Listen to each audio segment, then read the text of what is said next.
The Old Testament starts with God creating the world. Nilikha ng Diyos ang buong mundo, pati na rin ang tao in a perfect environment.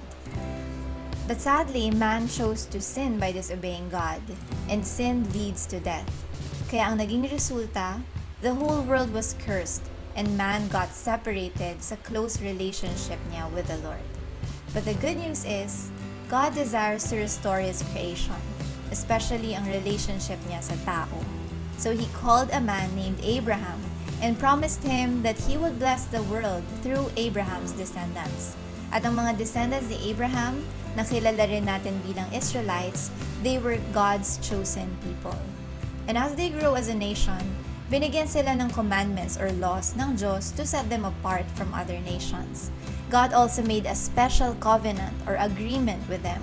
Simple lang yung covenant. If they choose to obey God, they would be blessed. But if they choose to disobey God, they would be punished. After many years, naging powerful na kingdom ang nation ng Israel. Pero dahil sa patuloy na disobedience at rebellion nila, maraming mga hindi magandang nangyari sa nation nila. Their nation was soon divided. Yung kalahati, tinawag pa ring Israel, pero yung other half, tinawag nilang Judah.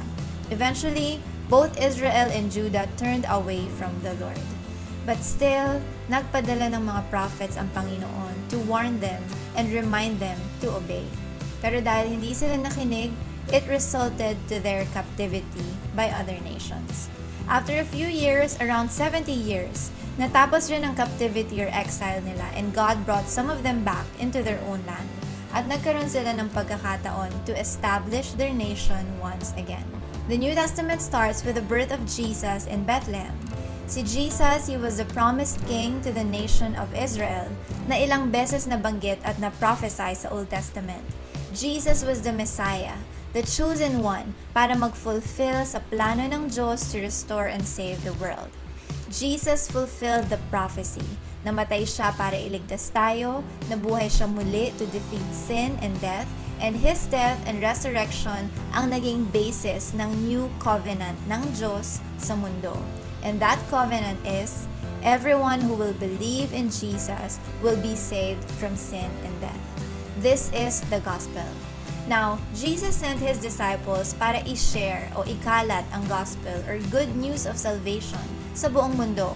His disciples traveled through different places. Nagtayo sila ng iba't ibang churches or group of people who are committed to follow Jesus and also share the gospel. Now, the New Testament, it ends with a prophecy that the Lord Jesus Christ will soon return to judge the whole world and to reign over all. And one day, there will be no more sin because everything will be perfect in the presence of Jesus in eternity.